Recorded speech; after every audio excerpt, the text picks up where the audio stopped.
After being selected to finish in the 4th place in a strong Eastern Division, the Hawks have been perched near the top of the division all year. Tonight, they fight to try to stay on top in the A10 East.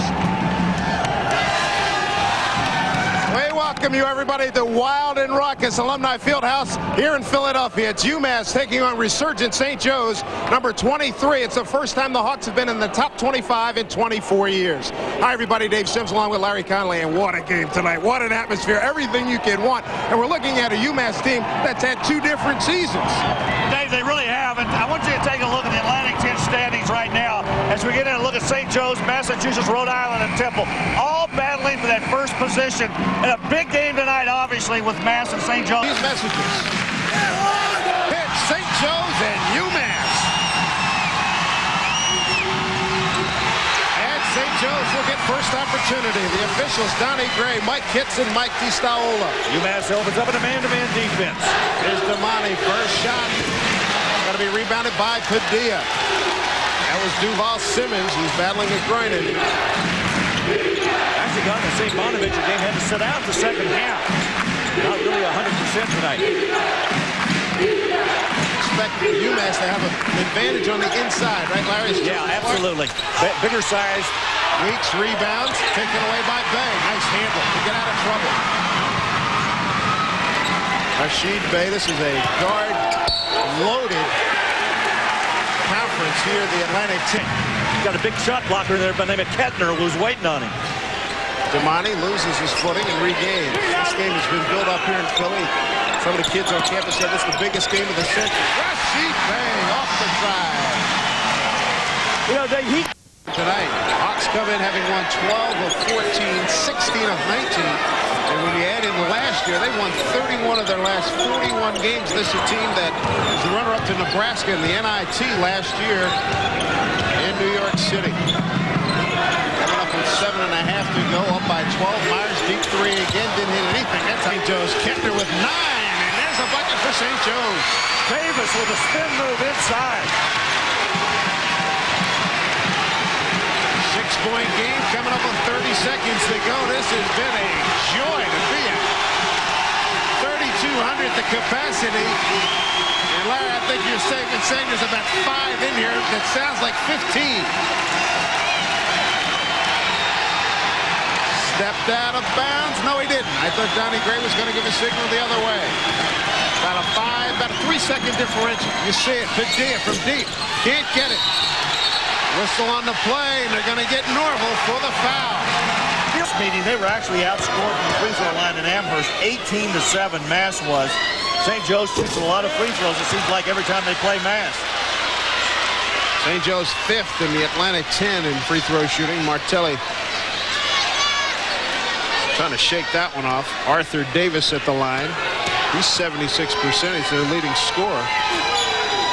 Gets 1 out of 2.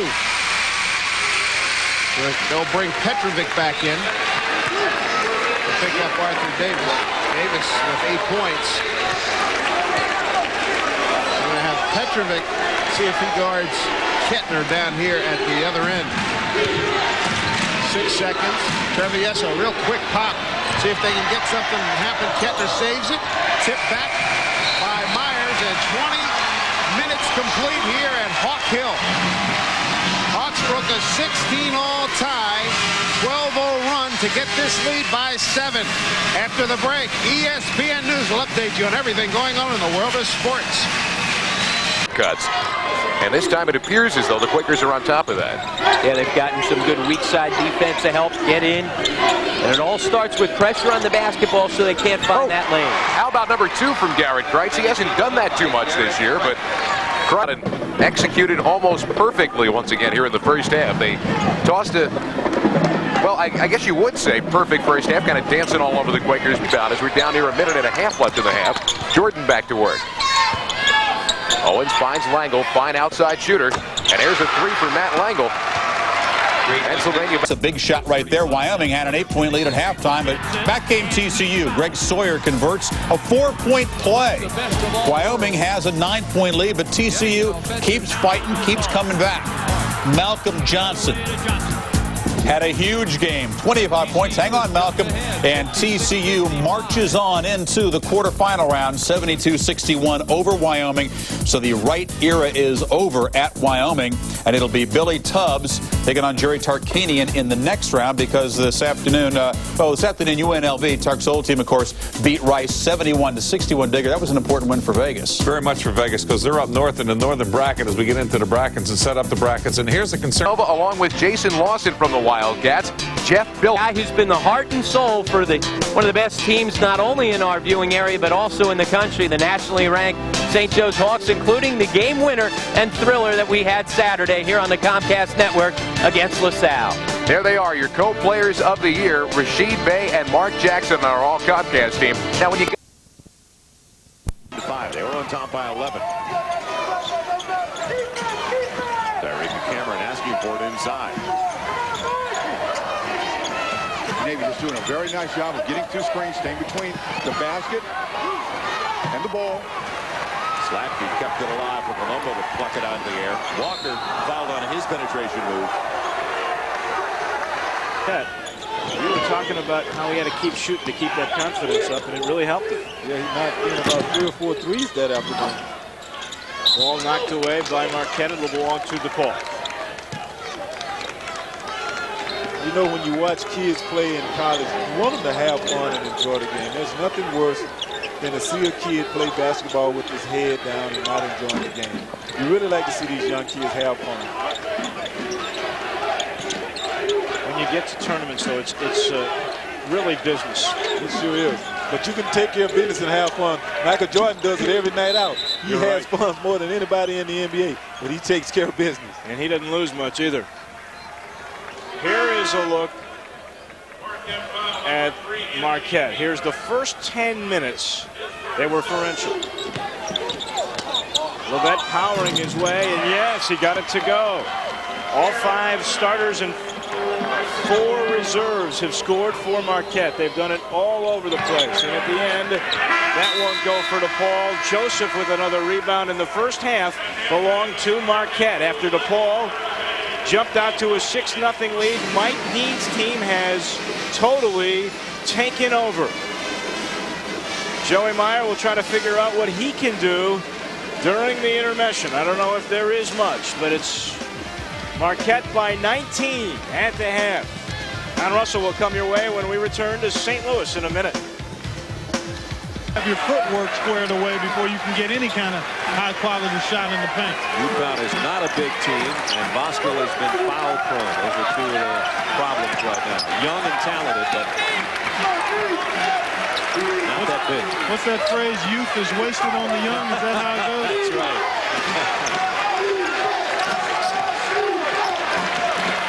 Nice spin inside. Taylor leaves it for Brown. And there's the foul trouble already we're talking about.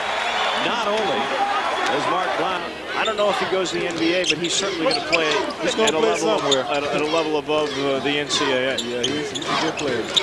Smart player, too. And he's always on the control. And, you know, he knows the fundamentals because he's learned from 2 very basic coaches when it comes to sound hoops, and that's Kevin O'Neal and Mike Dean. And there is some good news for DePaul for once. Joseph.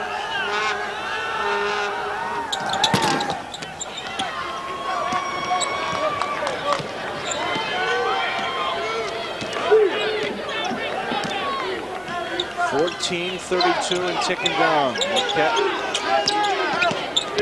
in control. Shaw makes it look easy. He's got 6 in the contest. Silla again. He's just going right at Shaw. Shaw's got 3 fouls now, and Silla has realized that maybe he can see one person. Hassan Butler doesn't want his teammates celebrating too early. Timeout, Bucknell. 38 seconds left. Navy's been there recently, trying to get back. Again, like they were there in '94. And just did a nice job that time of getting himself open versus the pressure of Bucknell, realizing that there was going to have to be a quick foul. And when you've been on the roll, here he has from that free throw line and you shoot 84%. You want to get the ball late in games. That should seal it for the Naval Academy. More than a two-possession game once again. Callahan for three. Now Gilliard will try his luck in the corner. Callahan as they get ready to count it down. That'll stop it momentarily before the celebration in Annapolis. The midshipmen are headed back to the big dance, partner. Very smart by Navy, except for that long pass. Not to foul. O'Boy with a three-pointer at the buzzer. But not enough for Bucknell. And Navy is back to the NCAA tournament.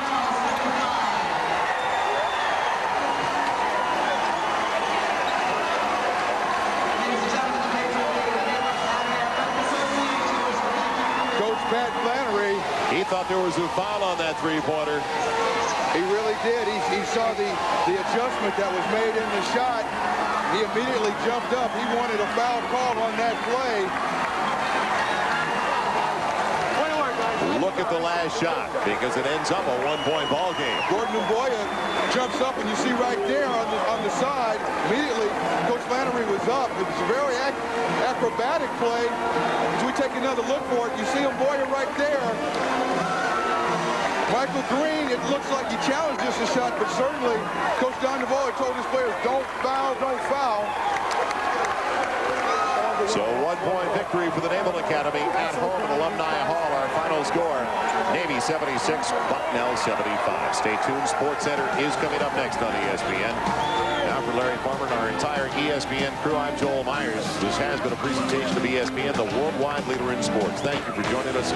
Congratulations once again to the midshipmen of Navy, the 97 Patriot League champions. So long, everybody. Taylor, three. Got it! Spurtability time, Panthers. Back and forth. Well, I like Kelly Taylor. The point you made about him just being a nice complimentary guy. Right on cue, Brad, because he doesn't force anything, but he can do everything in the backcourt. Only got 4 field goals, but 3 of them are outside the arc. And here's another turnover. Cummings trying to go behind the back. Ball still loose, and he does come up with it. UConn back-to-back turnovers. Let's see if the Huskies turn this one into points. Yes! And possibly 3 more. Basket's good. Foul on Klaber. His 4th. But they're not going to do it. They're going to try to get him. Bang. Wow. Well, no, they did do it. There's still an 8-second differential. Right. They still got a chance. They sure did. Yeah. Nice job. Hit by 1. Minute left. Hamilton didn't get the roll. Ricky Moore. Was it Moore underneath with a tip? I'm not sure. Freeman they gave it to, Brad. Cummings comes right back and nails another one. Boy, somebody's hurt. Kevin Freeman took a shot in that collision. Plus they could foul if Pitt rebounds. They only need a 2-point field goal. Ricky Moore off balance. Follow. Won't go. Still won't go. Pitt survive. Do you believe that finish? UConn had 2.5 chances at it. It wouldn't drop. And the Panthers have won it. Well, there's the guy that won it for him with a couple of big buckets, but here's the finish, Clark. Tough shot by Moore, but they did it in enough time to allow a second shot. There's Harnett, no go, another tap, and then finally Blount. Here it is again, another angle. Tough shot, although he got it on the rim, just a little long. And then Harnett falling away. Just wasn't able to get it up and down. Outstanding effort both ways. Well, it was an overtime win for Miami over St. John's and a 1-point win for Pittsburgh over UConn. For Clark Kellogg and our ESPN2 crew from Madison Square Garden, I'm Brad Nessler. We'll see you tomorrow. The NBA. What a read by Yanulis. And Brown maybe would be better advised to give it up to Williams earlier and then sprint and get himself in position. Fortunate to have it knocked off an arm. Tim Thomas back-to-back field goals. And Celestin finding it too. But protecting it afterwards. He knew Shandu McNeil was going to be right there. Bay pulls up for a three. Arthur Davis is running the wing and thought he had an alley-oop opportunity. He's frowning on the way back up court. McNeil in a hurry. Can't convert again. St. Bonaventure getting some opportunities, but they just can't score. They can't convert. And that can be deflating, Dave, after a while. You go down time after time, and you can't get anything offensively. Sooner or later, that's going to affect your defensive intensity. You bet. McNeil 1 for 8 to Val Simmons, and he hit one. Missed his last 3 shots. Talking to himself, walking back up court. That's a three-pointer, 43. Lawson's killing them. He should have gotten that one. Wisely backing off and not giving him a chance for 3. Well, maybe the Cats are headed in the right direction. Showed a lot more heart, good effort, and Syracuse has nothing whatsoever to be embarrassed by. Good, strong performance.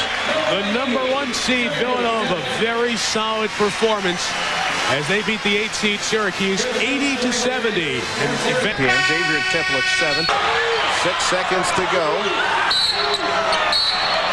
And that's shot by Gallagher, John Gallagher, as he was falling into the cheerleaders. 2.8 seconds to go.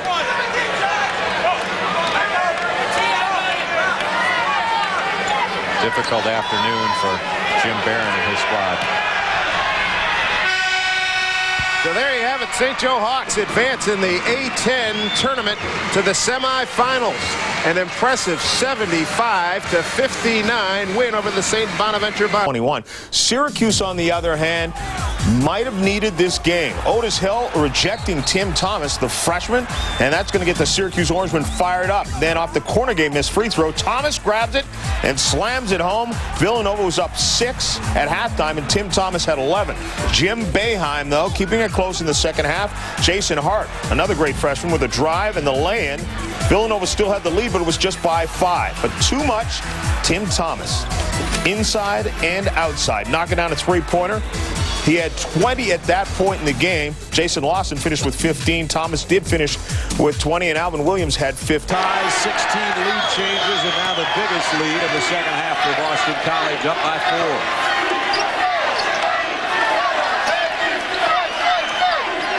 Wow. See if he wheels on Curley. To the baseline. He does. Curley may have gotten a piece of it. Loose ball, Willard. A flyer for Kevin Willard. I'd like to call that a little teardrop. Tonight, and they're up by 7 with about a minute to go. But not so smart here is watch Teray Braggs bang the boards, cutting it to 3. How do you lose a lead like this in regulation? Well, there's Lenny Brown from Wilmington, Delaware. Game is tied. Going to overtime. Lamont Barnes will take control with the basket right here. It's tied at 62 with about 1:12 to go. But here's the play of the year. You got to watch this one. Gets the ball, Lamont does. He misses the free throw, but watch what he does, and it's going to count. Barnes picks it up. He loses it. The ball. Temple survives. 69-62. Here's John Chaney about his young basketball team. Our players, just showed me what they're made of because they're young. So I really don't have any definitive information on them other than when they go to play. Yeah, but when they play, you watch Lamont Barnes one more time. He'll do it again. Next, they'll play Rhode Island in the semis. Earlier today, St. Joe's goes to its bench versus Bonaventure. Howard Razul here. Also, Terrell Myers had 16 points. St. Joe's wins it 75-59. Tomorrow they'll play either UMass or maybe George Washington. We might lose tomorrow night, but we'll play better than we did today. And I'm not knocking our play for today. We did what we had to do. There the fans are in the semis. By the way, GW leads UMass 45-43 with about 10 minutes to go. Big East Tournament, Villanova opened up with Syracuse, a tough break, and the fact that Chuck Cornegay in the first half is going to break his nose when he gets swatted right here. Ow! That's got to hurt, and it did. He did return wearing a mask as Syracuse cut it to 3, but then they go to the guy with the mask, Chuck Cornegay. What a story this is in New York City. And they'll go again to Cornegay. Who is that masked man? As Villanova wins 80-70, they'll play Providence tomorrow. Also tonight, division tournament time. Long Island University gets an automatic NCAA tournament bid by beating Monmouth 72-67 in the Northeast Conference title game. Mike Campbell led the Blackbirds with 22 points, and controversial figure Richie Parker had 14 points and 13 rebounds. In the Atlantic 10 tournament, number 14 Xavier took on Temple. Late in the game, Temple's Lamont Barnes misses a free throw, but gets it back and gets the falling down shot to go as Temple pulls off the upset in OT 69-62. In another Atlantic 10 quarterfinal, number 23 St. Joseph's knocked off St. Bonaventure to advance. In Big East quarterfinal action, number 17 Villanova took care of Syracuse, Tim Thomas with 20. The Wildcats will meet Providence, who held off West Virginia. In another quarterfinal, Victor Page with 31 as Georgetown beats Miami. It was a physical clash in the Conference USA tournament as number 10 Cincinnati demolishes St. Louis 71-43. Reuben Patterson with 16 points. Earlier in the Conference USA, North Carolina. Rangers sort of willed that second one in. He's got 15. And now Pitt's going to have to hustle. They trail by 8. Got to go to work, Montego. Nice drive, but he didn't finish it, and he fouled. SMU. The offensive SMU set up way was outplayed by Jay Perna first half. There's an example, 2 off glass for Perna, put SMU up 6. Second half, Jamal Rich on fire. Clock winding down, hits the tough banker, put the Mustangs up 8. More of Jamal Rich. On D, coming up with a steal on Van Horn, goes past Van Horn for the nice reverse. Rich with 15, all in the second half. Mustangs continue to pour it on by Perna. Over Van Horn. SMU up 10. Utes would come back. Ben Caton driving for the sweet reverse. Utes within 4. More of Utah. Andre Miller out of control. He'll miss the J, but he's there for the foul and a great tip. Utes suddenly within 2. Score now by 1. 6 seconds left. Mustangs. Van Horn gets the ball, misses the shot. Out of bounds off of SMU. 0.3 of a second left. Who do you go to? Duh. Miller to Van Horn. You bet he did it. Thanks to Keith Van Horn, the senior, the Utes avoid the upset and they win at 59-58. Was the fun. What it feels like when you truly connect in life. Well, come to think of it, we can think of a couple. At Comcast, we've got everything from stuff that really touches you to things that help you get in touch from anywhere, faster than ever before. In fact, Comcast even connects in ways you might not expect from a cable company. Because if you're going to connect with us, the least we can do is connect with you. Comcast, everything you connect with. Part of the field of 64. And the left on the scoreboard. All we can do is wish Providence and Georgetown, who both came up short tonight, good luck.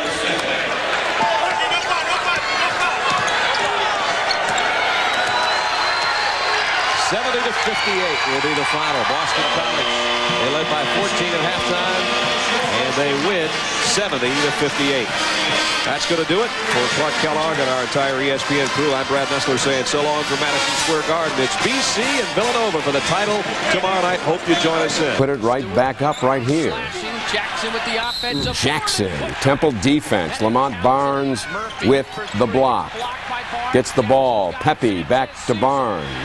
That's very nice. Right now, Temple's leading 56-55 with about 3 minutes to go in the ball game. In the first game, St. Joe's versus GW, head coach Mark Jarvis says, I don't like what's going on here. Ball game for Mike Jarvis. Mike Jarvis will be ejected. He is gone, but St. Joe's is everywhere. Rashid Bey buries the 3. Then watch Rashid work it over to Ya Davis. This is fantastic. St. Joe's hit 30 of 42 free throws. They win it 78-70. Did Phil Martelli ever expect this? But I can't tell you that I sat back and said, this is what's going to happen.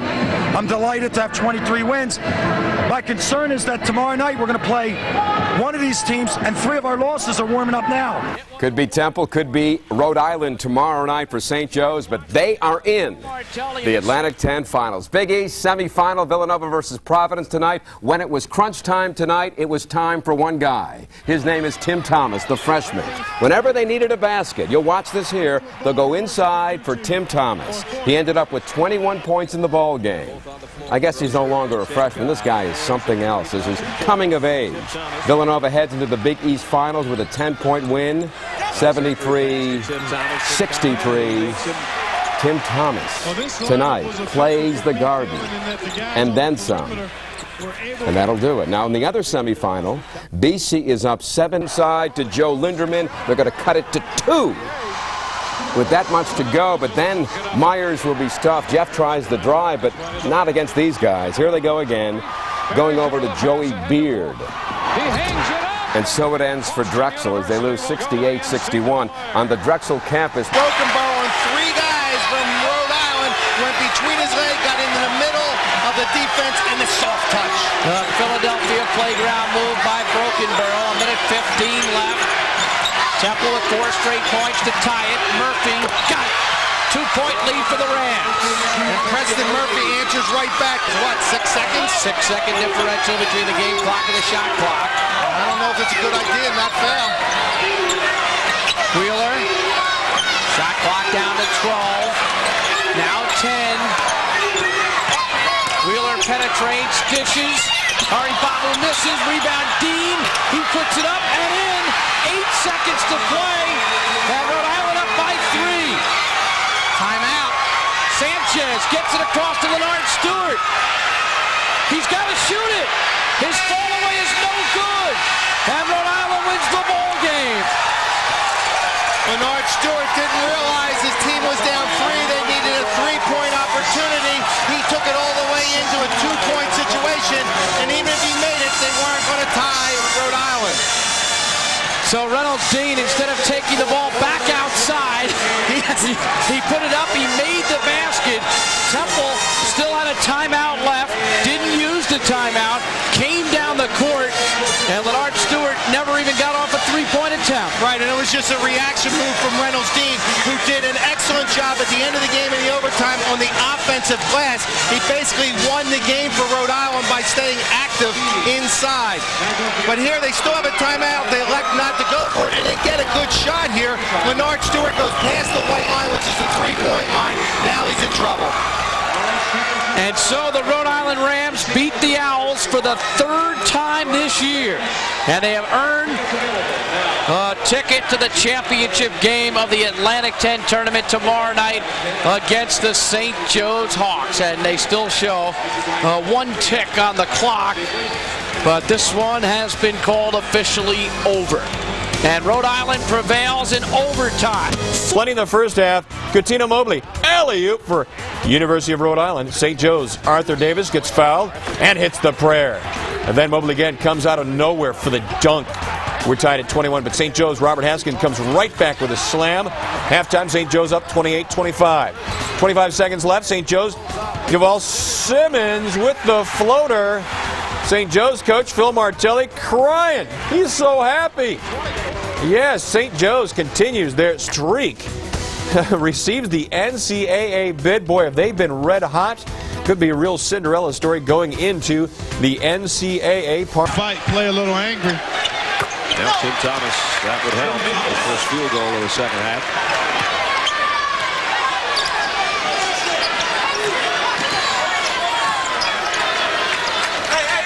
Last trip down court was not a foul on Danier Abrams, was a lane violation.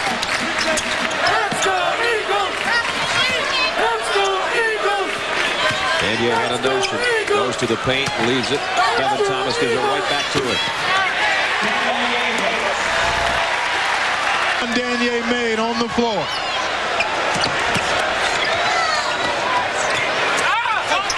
Mickey's brother Bill's got to be watching this saying, hey, the big guy. In about a minute and 44 seconds. Better team. It's on top on the scoreboard tonight, Brad. Danny Abrams, the senior on the other side, will be a happy guy tonight. He's got 14, 5 rebounds, 3 assists, a couple of steals.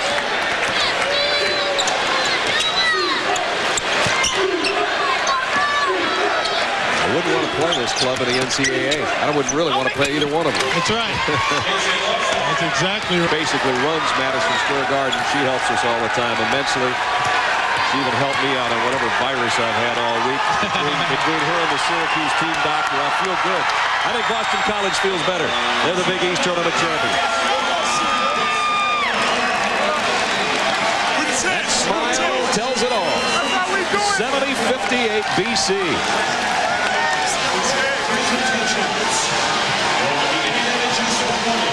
An obviously disappointed Villanova team that thought this was their year.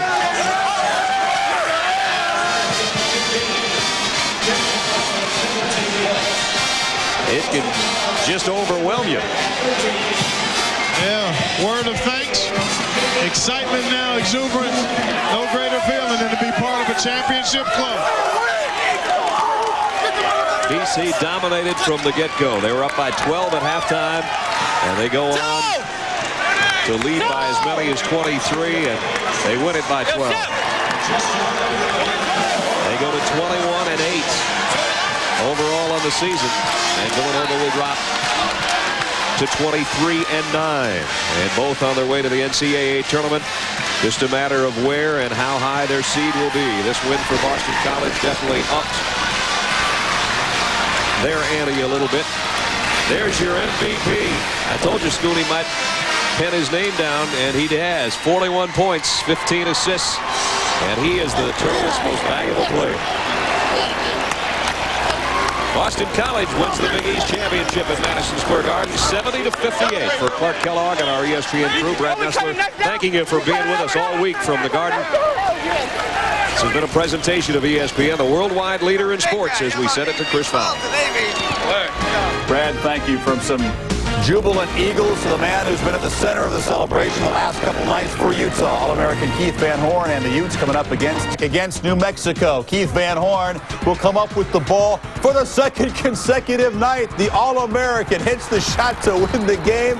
Another look at this. Van Horn shows the reach, the balance, goes up, and the poise to hit the shot with the final 10. Look at the jump. Ricky! Go, Rick, one more. Jump one time. Jump again, Rick. He just broke the Cubans' world record over Valerie Brumel from Russia. Was that him? What's the world record? Congratulations. 8'6". Congratulations. We've seen a lot of that physical play today in these conference tournaments. Then Aaron Hutchins. Talk about brilliant guards. He might be the Scooney Penn of Conference USA. Raise the roof. Marquette up 3 at halftime. They are dancing. Same result in that 77 Final Four game when the Cornbread Maxwell and Company fell to Jerome Whitehead and Company. Another payback. You know, Marquette lost to Charlotte at Charlotte by 20. They come back and win. And at one point today, they hold. Their defense is so good at Marquette. They hold Charlotte to shooting 22%. For the jumper, Simmons had 9. St. Joe's is up by 3 late. Now watch this. 8 seconds left. Rhode Island needs a 3 to tie. I mean, this is just an awful inbounds pass by Joshua King, of Rhode Island. St. Joe's runs out the clock, and they celebrate their second ever Atlantic 10 title, 61-56 over Rhode Island. I just reflect back into the summer when I told my uncle that I was going to work hard as I can to get these guys to the tournament because the seniors deserve it. So it's all coming to reality now. It's special for all them. Forever, forever, and ever, they're champions. No one can ever take that from you. You don't ever have to listen to what people think about you. You have to prove it on the court, and this team proved to be a champion. We got one! We got one, right? Hawk will never die. Hawk will never die! The Hawk can never die! Yeah, baby! Hawk fans certainly hope that's true for 6 more NCAA tournament games beginning next week. Unlike St. Joe's, expectations were much higher for Steve Lappis's Villanova Wildcats when this season started. And while Nova hasn't lived up to a lot of those lofty expectations, they still found themselves in the championship game of the Big East tournament tonight. But a bad time to put up a real clunker in Madison Square Garden. BC simply outworks, out-hustles, out-shoots the Wildcats. That's Dwayne Woodward for 3. He had 11 in the first half. Then James Scooney Penn hits the floor, drives right through the Cats for 2 of his 12. BC by 12 at the half. Villanova tries to stay in it. Jason Lawson inside. He would have 11, but not even Scottie Pippen of the Bulls could help Villanova tonight. Another generation of Curleys lives on at Boston College. First there was Billy, now say hello to Mickey. He slams in 2 of his 14. The Eagles win their first ever Big East tournament, 70-58 for Jim O'Brien over the Villanova Wildcats. In transition, scoring 2 of his game-high 20, Marquette is in the NCAA tournament, 60-42, 52 make that over the 49ers. Time Saturday's sports coverage. The Flyers-Penguins game meant something, but the Flyers' cross-state rivals have struggled mightily recently, losing 9 of their last 10. This afternoon, Captain Eric Lindros back for the Flyers after missing Wednesday's game. I think he made his presence felt. Just ask Francois Leroux. First period, scoreless. Flyers fail to clear the puck. Pens keep it in. Gary Volk, the backhander right there, past Garth Snow.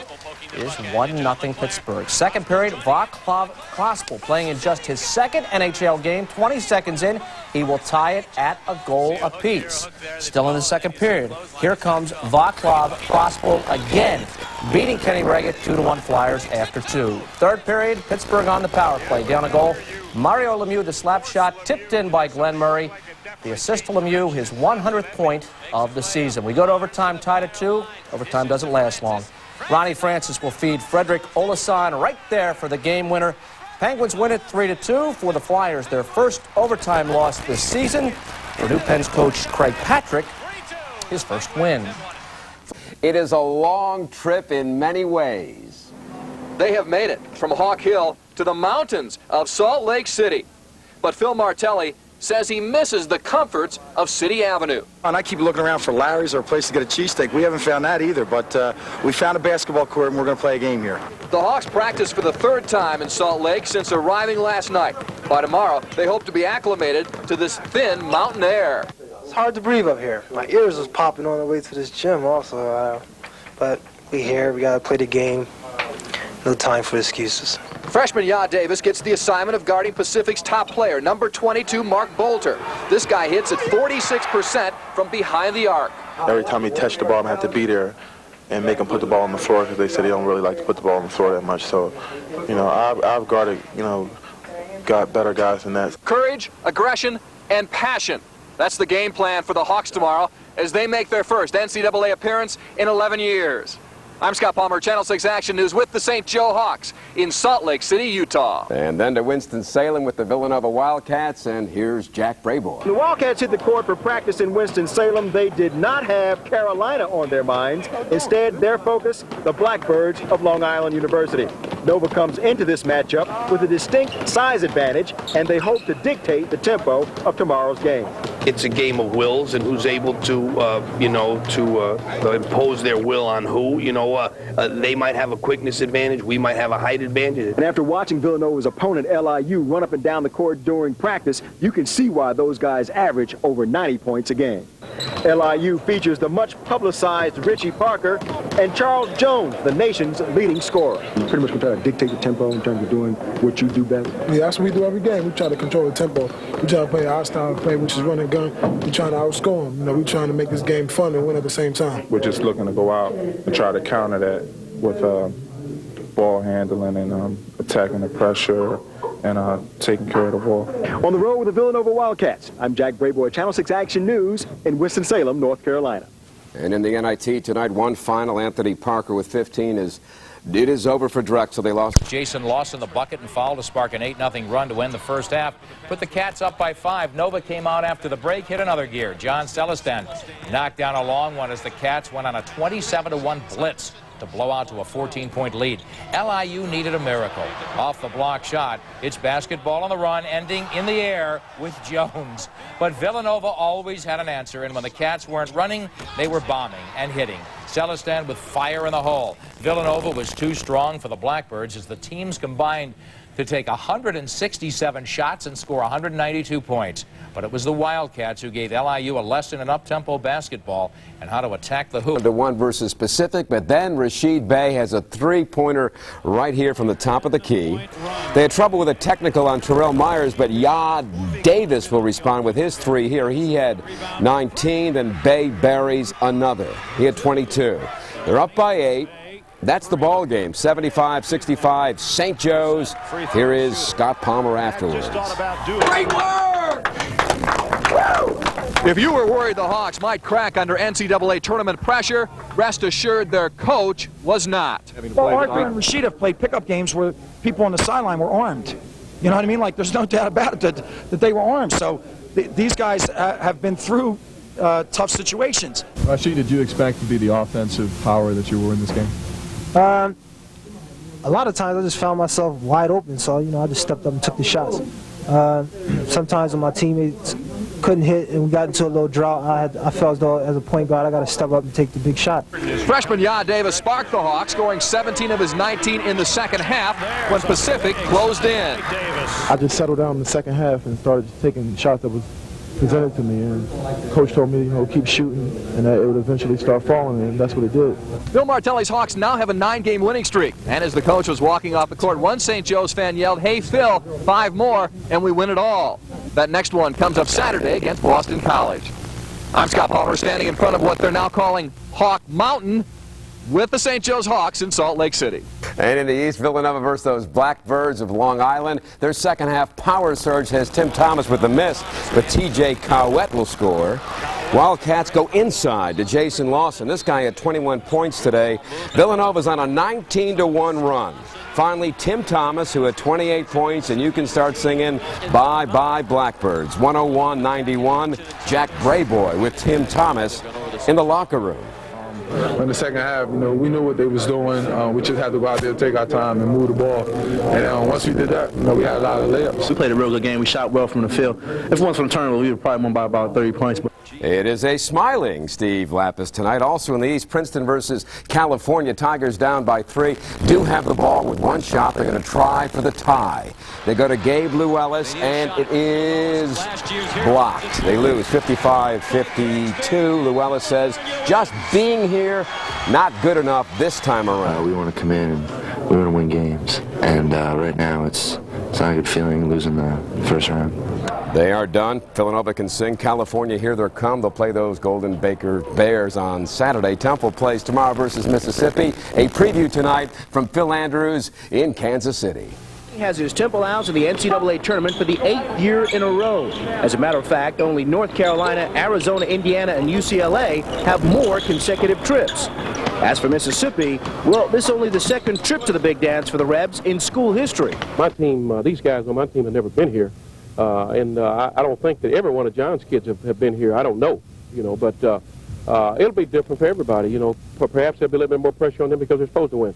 Now, Temple and Ole Miss certainly aren't two of the biggest teams in this year's tournament, but what they both lack in size, they more than make up for in athletic ability. They're very physical, so we're looking to come and control the tempo just like they are also. It's going to be a very defensive battle, but the better defensive team's going to win this game. Which makes this one of the more intriguing opening round matchups. Oh, and by the way, did I mention the Rebs upset then third-ranked Kentucky back in January? With the Temple Owls, Kemper Arena, I'm Phil Andrews, Channel 6 Action News, Kansas City, Missouri. He mentioned it's down to the next TV timeout. That's what you're addressing your Indiana team. Be more aggressive. Let's take it slowly.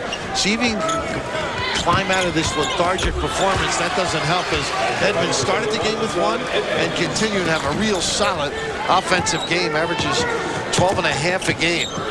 Has 12 today. Patterson with Richardson, Eggers, Reed, and Guyton. 20-point lead for the Buffaloes. They've been in command throughout. Patterson, 16-footer. Andre Patterson, the junior from Abilene, Texas, with 7 points. Look at this blowing by. Great help in the inside. Then they don't have the body to check out. The breakdown, the lack of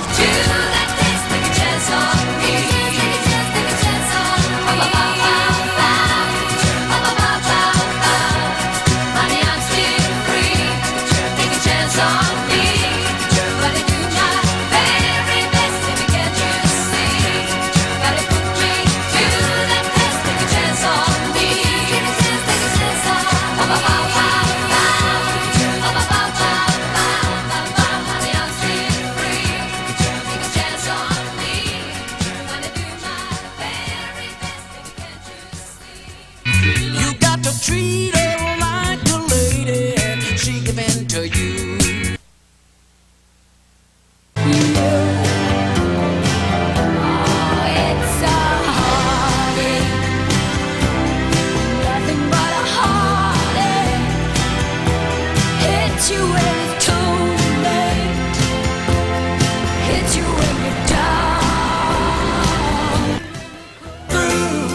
It opened up behind a railway station. I won't over the miles down in a railway station. I won't over the line. It's a Virginia team that did not hit the end of the season on the highest of notes. Iowa, quick start. Guy Rucker, he's been a factor late in this Iowa run. Rucker again, a turnaround jumper. Still in the first half. Still Rucker. He had 14 before the pause. Dr. Tom and the Hawkeyes up 9 at the break. Second half, more Iowa. Andre Woolridge, the alley-oop, although it looked more like a shot to Darryl Moore for the jam. Iowa up 20. Woolridge to Moore one more time. Rick Pitino was watching. We'll show you why in a bit. But, Dick, Iowa gets it done against Virginia by 13. I'll tell you one thing. Look at Pitino. He's yawning. He's bored. I couldn't believe it. We caught him on the air. I'll tell you one thing. Fun in Pittsburgh. 15.5 to go in the game. ODU will have the ball when we get back. Belongs to Old Dominion. Sherrod has been very good off the dribble. Got Hodge inside, Pogue for outside jump shot. Sherrod the crossover. Sherrod in the lane. It's short. Rebound. Thomas. And he got fouled with 2.4 to go. Good defense. Play. That is what the Penguins are going to have to live on here for a while they get this ship straightened around. And so far tonight, the steady diet called power play has been enough. They are up 2-0. Adam Foote actually took Mario into the boards, and that's how Colorado started getting out of position. Watch, see Foote, he made the hit.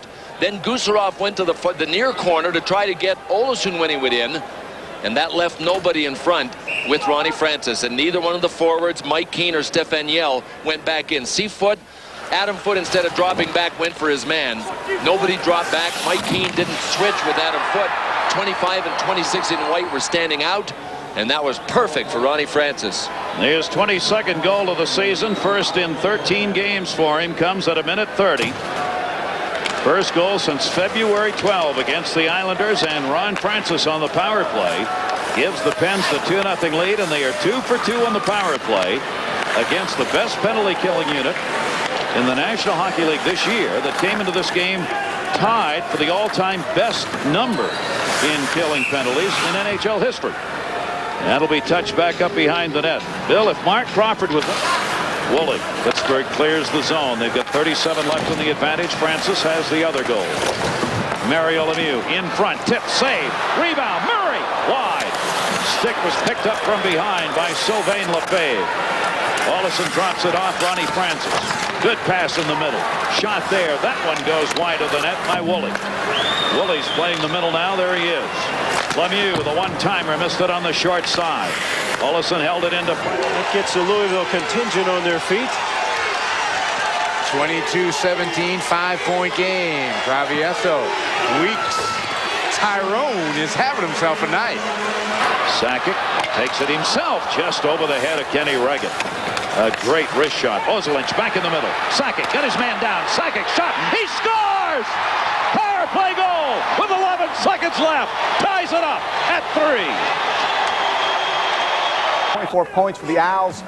Watch him muscle in and helps Temple go up by 17. Jackson then with a pass to Leonard Stewart, who contributed with 11. Owls have no problem with the Rebels, 62-40.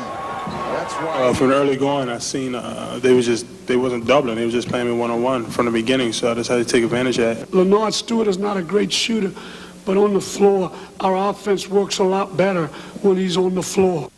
And 2 other local survivors resume play tomorrow. St. Joe's play Boston College out in Salt Lake City, Utah in the West region. And in the East, it's Villanova facing Cal Berkeley. Al Meltzer is with the Cats in Winston-Salem, North Carolina. Steve Lapis was matter of fact when talking about California's size. Well, they are Redwoods. They're very big. They're very physical. And, this is a team that really does a great job on the glass. We've done a good job on the glass all year. Hopefully tomorrow will be another one of those days. The real beef in the middle for the Golden Bears, number 34, Tony Gonzalez, only 6'5", but he's also an All-American tight end on Cal's football team. My size, I think I'm a little undersized, basically, comparing to them, because they average, I think they got a 6'9", 6'10", 6'10", and they're all tough, physical bruisers, basically. The hallway at Lawrence Joel Coliseum is often a meeting place. In this case for Dean Smith and Tim Thomas, the one that got away. He's told me he's a big Carolina fan for a long time, and I did go to the home, and I won't get into the recruiting, but I really respect him, and I think I know he respects the North Carolina program. Should Villanova beat Cal and Carolina knock off Colorado, Tim Thomas and Dean Smith will meet again in Syracuse. Meanwhile, in Winston-Salem, North Carolina, Al Meltzer, News 10 Sports. I know a lot of office pulls that took some hits today. 2 top seeds were first-round knockouts. In the East Region, 2nd seed South Carolina played Coppin State. Antoine Brockington inside to Troy Lewis. Coppin State up 3. Fang Mitchell, the Coppin coach, Mellon upset. He's from Camden, by the way. Danny Singletary nails the 3-ball. 70-59. Coppin State is the 3rd 15 seed to knock off a number 2 in tournament history. The final score, 78-65. Georgia, the number 3 seed, was knocked off in the Southeast by Tennessee Chattanooga. Johnny Taylor missed the dunk, but it still goes in. Tennessee Chattanooga scores the first 15 points of this game. Last gasp fails for Georgia. A bad day all around for the SEC as they fall 73-70 to Tennessee Chattanooga. Check out the scores quickly. Illinois is a winner in the Southeast, as is Providence in an upset over Marquette. New Mexico by 4 over Old Dominion. Texas in an upset over Wisconsin. In the Midwest, Clemson is a winner, as is Tulsa. In the West, Utah, no surprise there. They beat Navy easily. Wake Forest is a winner over St. Mary's of California. And Georgetown, a loser tonight, 79-2. 1-1 both ways. But they don't even have anybody anywhere close. Look, there's 5 guys almost around the perimeter. Lonnie trying to set up Davis for 3. Nice pushback. Penn gets it underneath. The stuff and the foul. Good ball movement by St. Joe's creates the opportunity. Ball movement creates the opportunity, but Damani penetrates into the lane, and that penetration into the lane created that whole thing for Boston, for St. Joe's. Damani was able to get the offensive rebound, and a great pass inside by Bay. Granger gets his 3rd personal foul. Huge free throws the rest of the way. LaValle Simmons, a 65% free throw shooter, went 4 for 5 in the first game from the line. First free throw attempts he's had in this game. 1 for 2. And it's a 1-point lead for Boston College. 3. And Maglos with a rebound. The Eagles with a basketball. Scooney Penn. 4-point lead St. Joe's. Boy, Abrams looking to go to the basket, almost lost the ball. What defensive pressure. Simmons working on him along underneath with Bay. Knocked away by Bay and Simmons. Abrams complaining again that there was no foul. 1 minute exactly on the clock. Retake the lead with 3 minutes left to go. There's now 1 minute left, and St. Joe's up by 4. Granger off the front. Huge rebound underneath, and another foul in the rebounding action. Azul. Pressure, pressure, pressure. Bill Martelli, the coach, and his wife in nail-biting time. Azul, not a particularly good free throw shooter during the regular season at 53%, but these 2 he puts home. 66-60. 3 for 4 today from the free throw line for Azul. Penn gets the 3. They have the basketball. They have no timeout. St. Joe's has 1. The arrow goes to BC. Boston College in the maroon. St. Joe's in white. 69-67 St. Joe's. Both teams have had substantial leads in this game. It comes down to the final minute. BC with the ball. Scooney Penn. Abrams the man they look for underneath right there. Sets the pick. Penn. Time remaining in the game. A whistle and a pushing foul on Simmons of St. Joe's. With St. Joe's leading by 2. Scooney Penn. When you were 10 years old, you were in the playground, you stood at the line. There was no time left on the clock, and you were going to take the free throws that would decide the game. Well, there's 5.7 left on the clock, but this could decide the game. Scooney Penn, 77% free throw shooter. First time at the line today.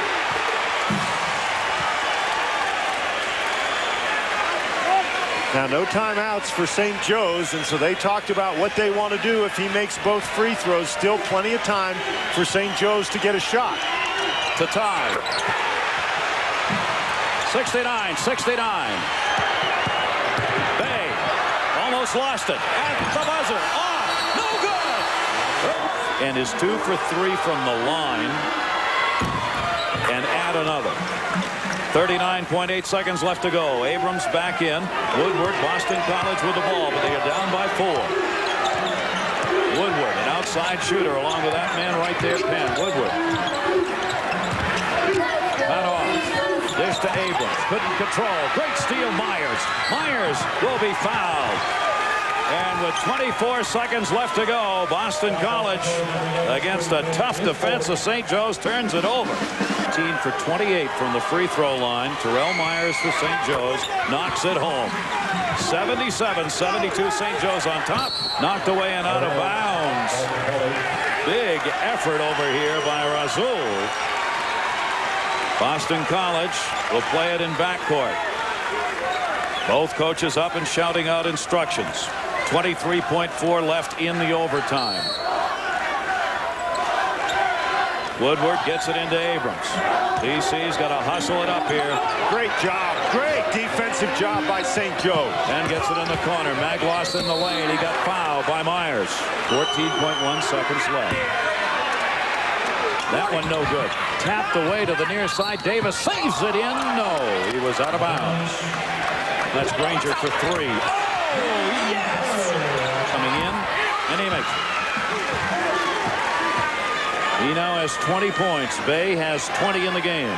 Davis with 21, leading St. Joe's. Clutch shooting. 79-75, overtime. St. Joe's up by 4. Boston College with the ball. Woodward takes it to the lane. The running right-hander. Woodward gets it, and the timeout taken. 2.5 left. St. Joe, the immediate foul on the pass in on the far side as Bay was fouled. This is one of these free throws. He's 5 of 6 today. And his 22nd point to go along with 8 assists and not one turnover for the man who runs the offense for the St. Joe's Hawks. Now, if he makes this, all the kids from St. Joseph has to do is get out of the way. And he does. 81-77. Boston College with the ball, but only 2 seconds on the clock. They are down by 4. It starts here. Abrams dishes off. A foul, but it won't matter. There was a foul on the shot, and the argument ensues as Granger got level, but St. Joseph's comes away with an exciting 81-77 win. Now this really is close. This ball almost goes in the basket. The last thing you do is want to foul the three-point shooter. There is contact there. No foul was called. Look at how close that ball is to going in the basket. Now had this ball gone in the basket and the foul been called, what an interesting scenario that would have been. But first of all, there was no foul called there. And secondly, the ball didn't go in, so St. Joe gets the win. And there's the wife of St. Joe's coach, Phil Martelli, at the end. Oh, my gosh. What a great finish. Our Chevrolet players of the game. Danier Abrams for Boston College and Rashid Bey for St. Joe's in overtime. St. Joe's 81-77. They will move on to the 3rd round. It was a magnificent basketball game. Pat O'Brien in New York. All kinds of other activity going on. Phil Martelli celebrating here, the St. Joe's coach. Pat? All right, Gary, and what do you think they were thinking at Hawk Hill in Philadelphia on that one? St. Joe's goes to the Sweet 16 for the first time since 1981. All right, here's what's going to happen. St. Joe's attempted were from beyond the three-point arc. It was an NCAA record 43 tries out there. Amazing win. Ugly? Maybe. Bizarre? Certainly. And the Hawk, everybody now, will never die. Judy Martelli, she knows the game and she knows the score. And the score had BC up 13 points here in the second half, and the Eagles were crushing them in tight.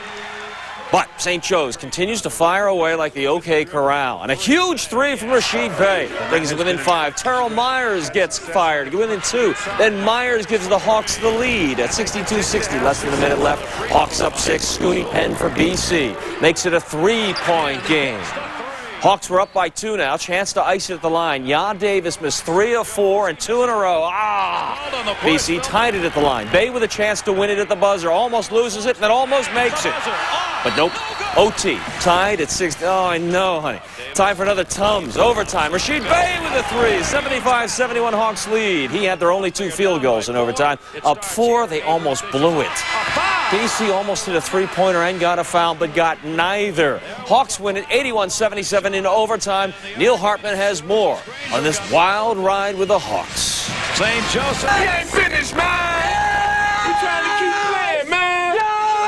It'll be a long night of celebrating for St. Joe's. A little drained from the overtime win, but the Hawks found a way to make it to the Sweet 16. Typical St. Joe's game where we were up, we were down, we came back again, and it was just pure basketball. I think that we have a really good team, and, you know, I feel as though we can, if they put them on our schedule, that we can beat them. Phil Martelli shared a hug with his wife Judy after the game. It'll take quite a while to come down from the high of knocking off BC. I think the next 48 hours are going to be absolute lunacy, and I think that's cool. Some of us don't really notice it yet. We got to wait till we get home. Like, see it on TV, wait till we get back in the hotel, because it hasn't really synced in yet. Like, this is like a dream for everybody. For the players, they leave Utah with incredible memories. But most of all, their season continues. The guys on the team just came together and just started playing basketball, making shots, and just looking for the next guy. We didn't do it enough, but we did it when it counted. The Hawks are heading home, a little shell-shocked that their dream season continues. They're scheduled to arrive back in Philadelphia a little before 4 o'clock Sunday morning. With the Hawks in Salt Lake City, Utah, Neil Hartman, News 3. Careful. Phil will be here on Sports Wrap tomorrow night, and they play Kentucky next. Now, Villanova once again, all the talent, but once again in a loss very similar to their final appearance in the Big East Final. They don't even contend in the second half against Cal today. Is this the last we'll see of Tim Thomas around here? Maybe. It is the end for Alvin Williams, who played a courageous game in his finale. He is a gamer. 31 points, the only Wildcat on the beam all day. Nova by 2 at the break. Second half, a rout, though, for this tenacious bunch of Bears from Cal, with Randy Duck breaking it open with 2 threes in a row. But it was a 6'4" football player, Tony Gonzalez, who dominated the game inside and outscored Thomas 23-11. Nova, with little enthusiasm, it seemed, had it just taken away, and they watched Gonzalez run away for an 11-point lead late. Alvin Williams, though, again, I bring it back to this kid. He is a warrior, and he fired one down to get him back within 7. But John Celestin, who was shut out, turns it over. Steve Lapis will turn this one over for a while on his head. Jason Lawson, just 5 rebounds and not exactly on the beam at the line. Cal clinches at 75-68 as Villanova says goodbye to Lawson, Williams, Cornegate, in another early round KO. Here's some reaction from down south. We tried to press more. Tim was in foul trouble. That hurt us. We had trouble scoring, and he's our top scorer, or second top scorer. You know, him and Alvin are 2 top scorers. So, you know, we got good shots in the second half. We just didn't put any of them down. Right now, it's an empty feeling. Right now, it's hard to explain. Being a senior, I feel bad for our team. I feel bad for the coaches. I just feel bad right now. It's tough. It's gonna weigh on in your mind and on your shoulders for a while. You don't get another opportunity, you know, like this one to play. So. And it's over. But not for... There's a new king of the college basketball courts. North Carolina's Dean Smith broke Adolph Rupp's record, winning his 877th game as the Tar Heels beat Colorado 73-56. Antoine Jamison led the way with 19 points and 16 rebounds. The crowd stood and chanted, "Dean, Dean," and the moment was shared by many friends and former players. I'm glad this moment is. It never had been a goal of mine. It wasn't a goal at any point. I'm not that type of goal-oriented. My goal is for us to, what do we win now, 26 games or 25? We'd like to win 27. That's my goal. This is a man that's been a father to many of us in many ways, and not only is a great basketball coach, he's a great teacher of how being a good person and being a leader. And now he's on top of the world basketball-wise, which he deserves, where he deserves to be. The Tar Heels will meet California in the Sweet 16. They eliminated the 4th seed Villanova. Tony Gonzalez with a season-high 23 for Cal. In the Southeast, Kansas got past Purdue. Paul Pierce with 20. The Jayhawks advanced to the Sweet 16 for the 5th straight year. They'll face Arizona, who knocked out College of Charleston. Miles Simon with 20, Mike Bibby with 18.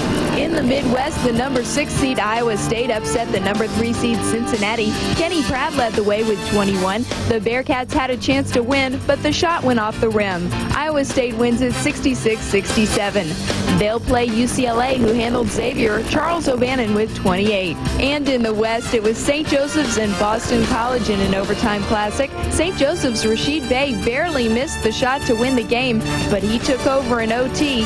Bey with 23 as St. Joseph's advances 81-77. They'll meet Kentucky, who won their 8th straight NCAA tournament game. For the Hawks tonight. I'm kind of sad, really sad that I can't play with this team anymore. So, well, I'm sure I'm going to follow them where they go. I have no regrets, because nobody thought we would be here. Sweet 16, St. Joe's, they think it's all cute, but what other way can you ask to go out? What did you just tell these guys? I told them that to make sure that they took time to thank each other, because what they've done will never, ever be forgotten.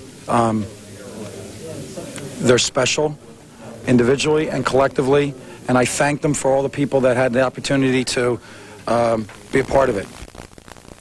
Lou, what a great job for Phil Martelli. When the Hawks were down by 19, did they quit? Did they just fall over and die? No, they got down by 19. They got to within 8 with 3.5 minutes to go. Villanova, if you recall, Lou, lost to this team by 37 points. We'll have more coming up later on in sports. For now, this is Neil Hartman reporting live in San Jose. And we'll talk about some of the players who bow out tonight. We'll be back with more sports. Before the game, enthusiasm was completely out of control as about 200 St. Joe students packed into the Student Center to watch the game. Playing in where? San Jose? Hawk will never die. St. Joe's, the Hawk will never die. Tonight's our night. I think we're going to win. I think we're going to surprise everybody. It's not an option. We're going to win. And early in the game, every positive move by the St. Joe's Hawks brought down the house. And even at halftime, with the Hawks down 39-27, optimism was strong. St. Joe's is just holding back right now. We don't want to embarrass Kentucky too bad. Just wait till the second half. But in the second half, the room began to grow quiet as reality began to set in. St. Joe's had made a valiant effort, but its glorious season had come to an end. They expected us to finish 4th in the East. Did better than anybody thought. But, hey, proud of them. They weren't supposed to make it this far in the first place, and everyone's really proud of them that they even got this far. And we're just happy. That's all there is to it. They'll never die. So the Hawks end their season at 26-7, and though there are many people on this campus who are disappointed, there are far more people who are very proud. Eliminating Stanford. What an entertaining game this was in San Jose. Brevin Knight whistled for his 4th foul. A little over 13 minutes left in the second half. Assistant Mike Montgomery, rather, trying to calm his assistant Doug Oliver down. Got the technical anyway. Then Keith Van Horn of Utah. Watch him work off the missed free throw, put back, and the foul. Utah's up 61-55. But Brevin Knight, a one-man show in the second half. Lay-in and the foul. He had 25 of his 27 in the final 20 minutes of the game. Then, time winding down in regulation. Brevin Knight hits a three-pointer to tie the game at 67. Utah has a chance, turns it over, gets it back. Jeff Johnson's desperation three-point try not there. Van Horn, the tip in after the buzzer. They head to overtime. Van Horn fouls out 34 seconds into the OT, but other Utes step up. Miller hits the runner. Then Hanno Metala, the freshman from Helsinki, with the finish. Utah, a winner in OT, 82-7 close this evening. Wayne Turner to head to Ron Mercer. Layup and the foul, and Kentucky's off and running. Then later in the first half, watch Mercer here. The move of the night, number 33 pushing it up the floor. Oh, the 360 to the hoop. 13 in the first half. Kentucky's up by 10. Then Mercer with a steal ahead to Wayne Turner.